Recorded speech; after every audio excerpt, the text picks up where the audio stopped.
This program is dedicated to the memory of Walt Disney.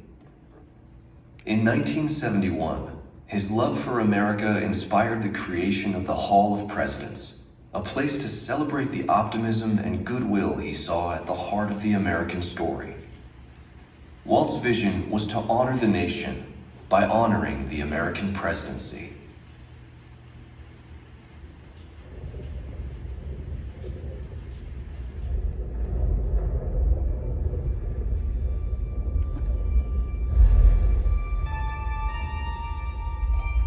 It is 1783, and the smoke is clearing in the wake of the Revolutionary War.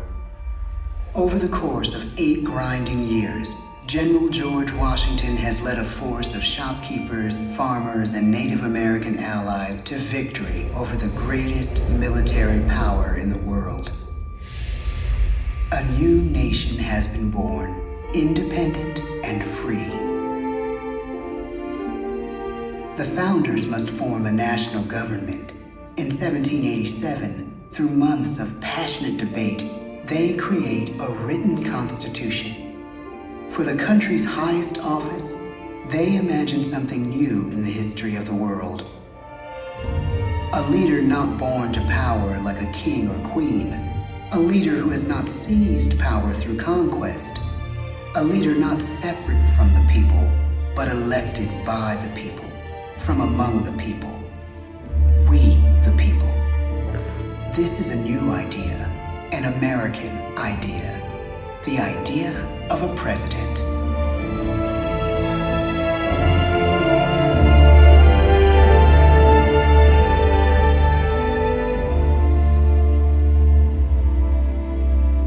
The people don't know exactly what a president will be, but there is little doubt who it will be.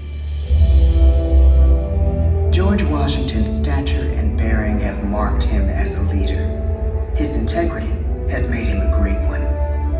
Washington knows that many generals who have led successful revolutions make themselves dictators or kings.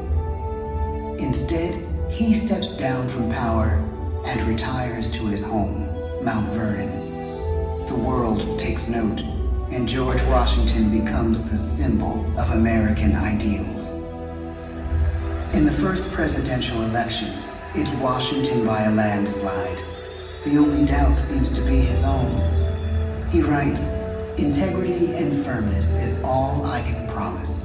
Integrity and firmness is exactly what we need." Everything he does as president will set a model for his successors. His final act may be the most important of all. After 2 terms, with no term limit in the Constitution and amid overwhelming support to stay in office, he steps down once again and hands power back to the people. He wants us to speak, to elect a new president. During the early years of the Republic, we choose leaders as different as Thomas Jefferson, John Adams, and Andrew Jackson. Elections are often bitter. Each president stands at that fiery intersection where personal character meets the challenges of the times. Some call the presidency a glorious burden. Jefferson calls it a splendid misery. We, the people, must choose well. We elect 15 presidents before the course of history brings us to the edge of a crisis like no other. A nation born of freedom still permits slavery. As the country pushes west, will new states be slave or free? The question produces bitter conflict. The issue rocks the election of 1860 and brings Abraham Lincoln onto the national stage. Tall, lanky, some say uncouth candidate from Illinois is a master of words at a time when speeches are printed in full for people to read. A house divided against itself cannot stand, he has said. With Lincoln's election, the house does indeed divide. Civil War. 11 states secede from the Union. The war becomes a defining passage in the American story. The president's own inner strength and depth of character changed the course of history. Lincoln had come up the hard way on the American frontier, desperately poor, with less than a year of formal schooling. His early years were scarred by tragedy, the death of his mother, his sister, his first love. He struggles with depression, but never loses his determination to rise above it. He once said he's driven by a desire to leave the world a little better place for having lived in it. The war rages. Lincoln fights to preserve the Union and end slavery. Neither is a sure thing. At Gettysburg, Pennsylvania, 6 months after one of the bloodiest battles of the war, the president dedicates a cemetery to the thousands of soldiers who died there, in words we can never forget.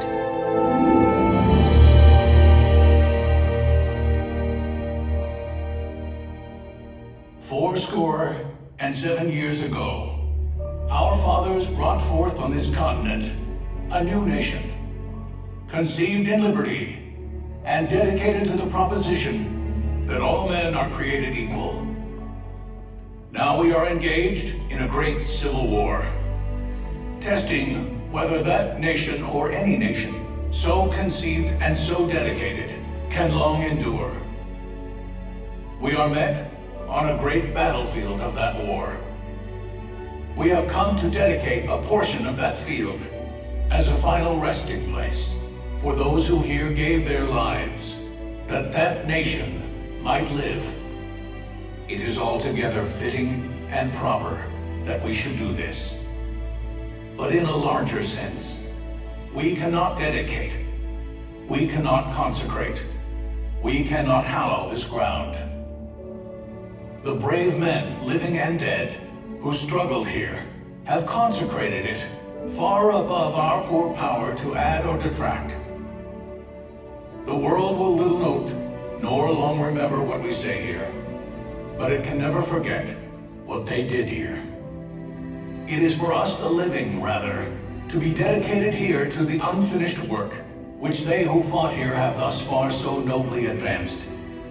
It is rather for us to be here dedicated to the great task remaining before us, that from these honored dead we take increased devotion to that cause for which they gave the last full measure of devotion. That we here highly resolve that these dead shall not have died in vain, that this nation, under God, shall have a new birth of freedom, and the government of the people, by the people, for the people, shall not perish from the earth. The blood of over 500,000 Americans is spilled in this Civil War. President Lincoln's enduring hope is to give true meaning to the sacrifices of so many, to lead us to that new birth of freedom. With the end of the war and the end of slavery, a new birth truly begins. As we roll toward the 20th century, settlers roll west on wagon wheels and railroads connect the nation coast to coast. Millions of immigrants pour in from Europe and Asia. Population doubles. Our economy triples. Our standing among nations rises. We need presidents who can lead both at home and abroad. At the same time, a young Theodore Roosevelt is retreating from New York politics and personal tragedy. The death of his wife and his mother on the same day, in the same house. In the Badlands of North Dakota, he rethinks his life and the life of his country. He returns stronger in body and spirit. His renewed energy is just what his country needs.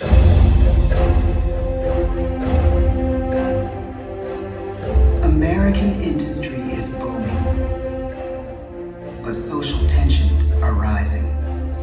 A progressive movement is bubbling up, pushing for change, and change is needed in in the working and living conditions in cities. The gap widens between rich and poor. The demand for change grows stronger. Teddy Roosevelt is a knight on a crusade. He speaks with force and vitality in clear terms that make colorful headlines at a time when mass-market newspapers have become the new media. To define his foreign policy, he borrows a phrase from an African proverb: speak softly and carry a big stick. But his greatest accomplishments are made at home. He breaks up giant monopolies, protects workers' rights, and calls for a square deal for all Americans, rich and poor, capitalist and wage earner.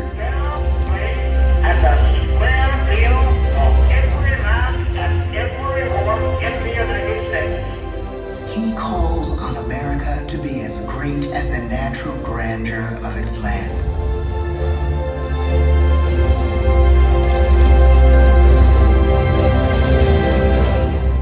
Keep your eyes on the stars and your feet on the ground, he tells us.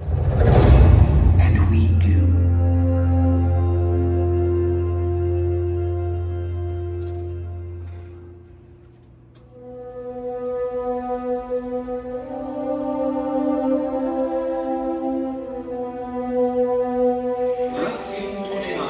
The bottom fell out of the market.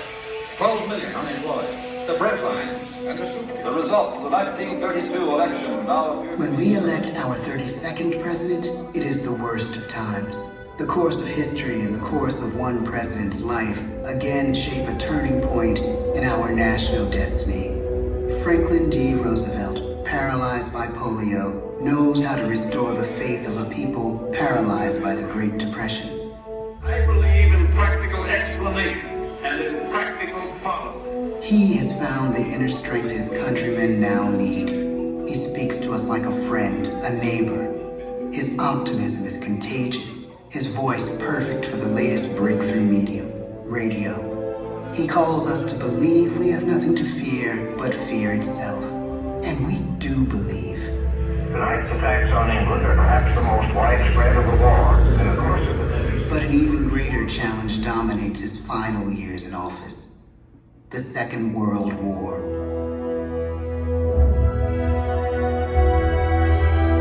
We must be the great arsenal of democracy. This is an emergency as serious as war itself. We stun the world with our production.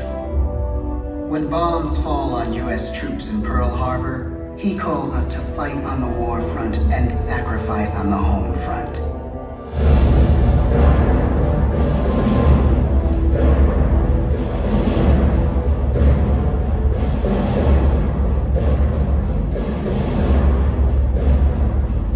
The harder the sacrifice, the more glorious the triumph. So spoke America in the year 1776.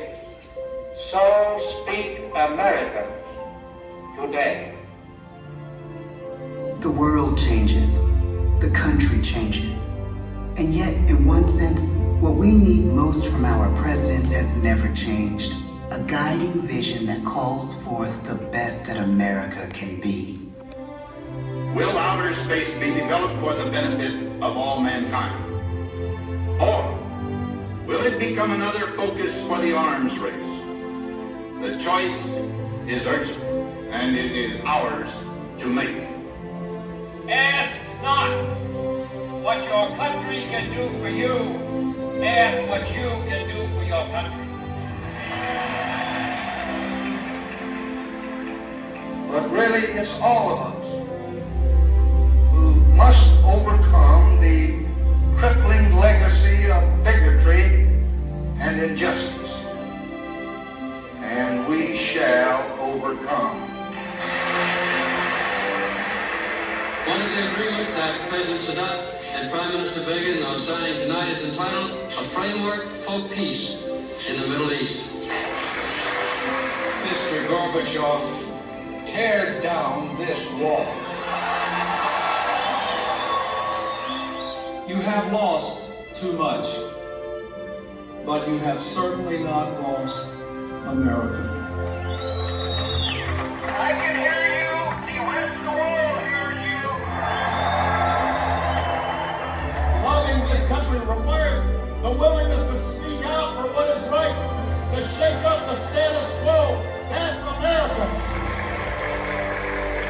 Our presidency is no longer just an idea. It is an idea with a proud history. Ladies and gentlemen, the presidents of the United States of America.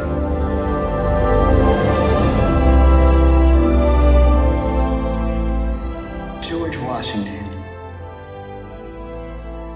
John Adams,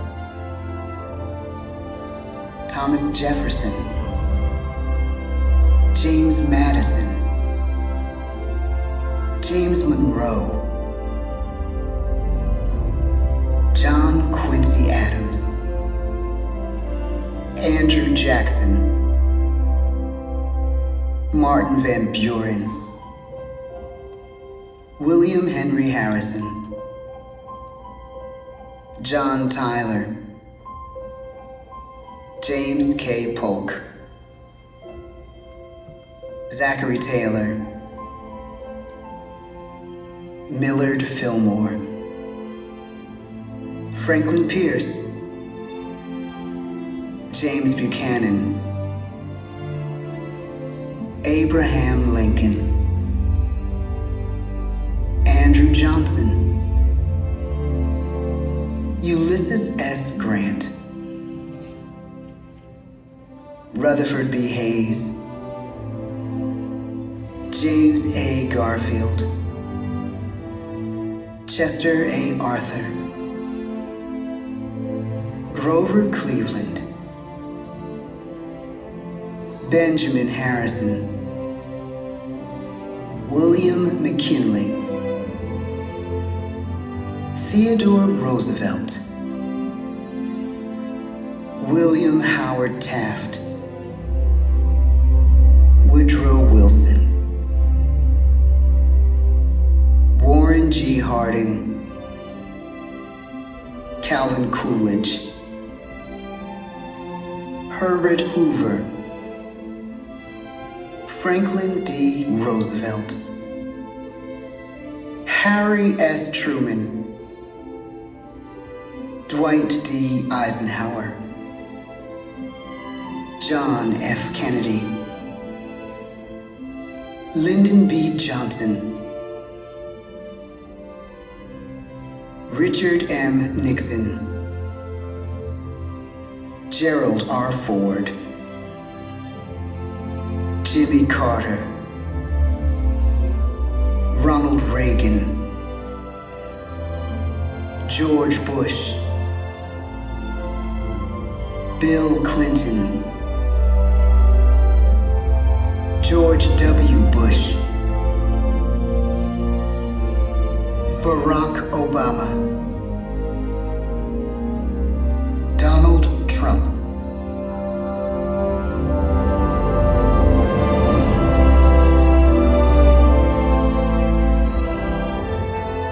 And now we come to the present. Once again, we place our trust in the idea of a president, as we have from the beginning. My fellow citizens, no event could have filled me with greater anxieties than that notification on the 14th day of April, 1789, that you had selected me to lead our nation. But it was with the confidence of my fellow citizens that I took an oath. 35 simple words that have been repeated by every American president throughout history. I, Joseph Robinette Biden Jr., do solemnly swear that I will faithfully execute the office of President of the United States, and I will, to the best of my ability, preserve, protect, and defend the Constitution of the United States. So help me God. The presidency of the United States is a role unique in the world, an office entrusted to each president by us, we the people. Therein lies the genius of that new idea, now over 200 years old. A new idea our presidents have turned into a great American idea again and again.